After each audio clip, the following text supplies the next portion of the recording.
North Carolina and South Carolina will play in Charlotte. It is in North Carolina. Hardly a home game for the Tar Heels. I believe Columbia, South Carolina is closer to Bank of America Stadium than is Chapel Hill, but I guess it is in the state of North Carolina. I don't really think it matters. We could also joke around and call it the Battle for Carolina, but we won't do that. Collyn Taylor, who covers the Gamecocks for On 3, GameCock Central as well, joins us on the Adam Gold Show. Let's start here. South Carolina finished the season in a big way. So make the case that that momentum carries over to the start of this season. Yeah, there's a good case for it because you bring back a guy like Spencer Rattler, right? Because you bring back Juice Wells, because you have added some pieces like Nick Harbor, Xavier Legette comes back into a starting role. There are a lot of things to like from a skill position standpoint. When you talk about Trey Knox, when you talk about Josh Simons and pieces they added, they understand now better than ever what they're good at offensively. They've done a good job streamlining what they are offensively under new offensive coordinator Dowell Loggins. Now you just got to see it all in person. But anytime you have a quarterback, you have a chance, and South Carolina has number 7 back there. And when you have him playing the way he did at the end of the year, and he's apparently taken a step forward, they're going to have a chance Saturday night. How much of, North Carolina is a very small favorite. I don't know that you can play the nobody gave us a chance card here. The Tar Heels are a very small favorite. They are the ranked team.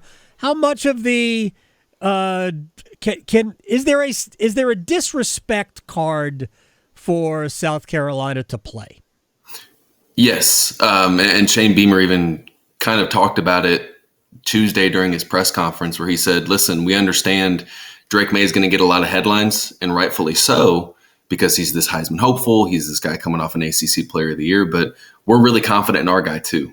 We feel really good about Spencer Rattler, and it's kind of disheartening to not see him on some of these lists the way Drake May is, and talked about in the same level that Drake May is, just that echelon of quarterback. So they've talked about that, but in reality, I think they feel more pressure internally than they do externally or taking any motivation, because yes, what they did to end the year last year was great, but now you have expectations. Now you have to go out there and do it again in this marquee game to start a season. And I think they feel they do take some outside motivation, but there is a ton of pressure, good and bad, internally to do well Saturday night and get this thing off on the right foot. Collyn Taylor on 3 and Gamecock Central joining us here on the Adam Gold Show. Is South Carolina equipped to win a shootout, or would they rather keep this game a little lower scoring? They're equipped to do it, but I think if it's low scoring, I think South Carolina wins.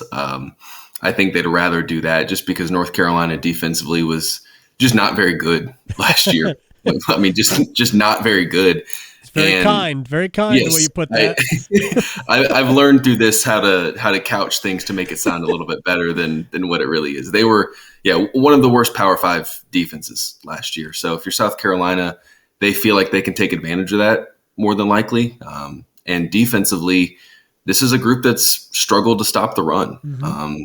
And so I think the capability is there to have it be a shootout. I mean, I could see it easily being, the over-under on it, I think, is 63. I could very easily see that hitting well over.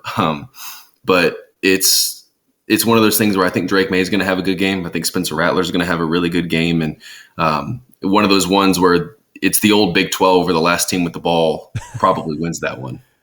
Collyn Taylor from On 3 and Gamecock Central is joining us here. How do you quantify what beating Clemson does for South Carolina at the end of last season? Whether it's confidence, whether it's the impact in recruiting, the program arriving, how do you put that into perspective? Well, I know from a fan base perspective, birthday parties, weddings, Thanksgiving, Christmas, all of that gets a lot better for you when you beat Clemson for the first time in forever. You're seeing it a little bit. There was always, you needed a proof of concept. South Carolina under Shane Beamer had done a good job of beating the teams they were maybe supposed to beat. But when you went up against a team that had huge discrepancy in terms of talent, you would lose fairly lopsided. And so you'd go out there against Tennessee and beat them as a top 10 team. Clemson, absolutely, where it's, you're at their place. They've won 40 something odd home games in a row.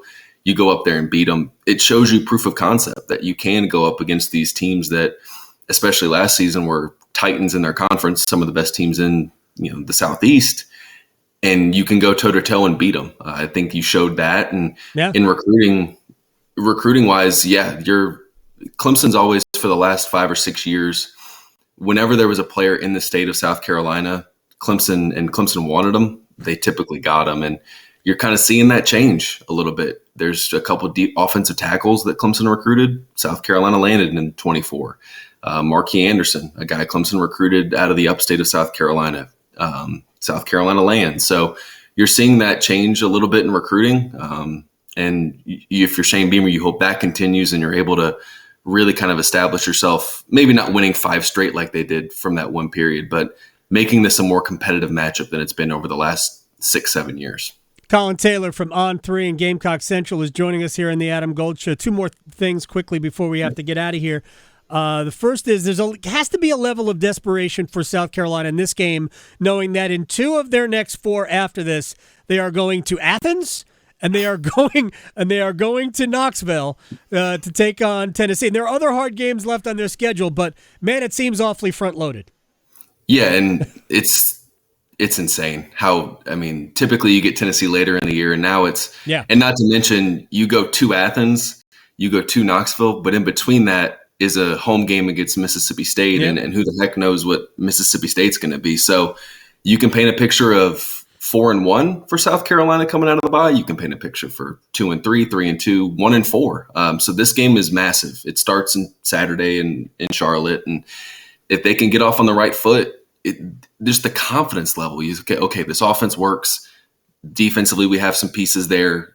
There's just a confidence level you get to compared to if you go up there and lose in a heartbreaker, and it could potentially spiral on you.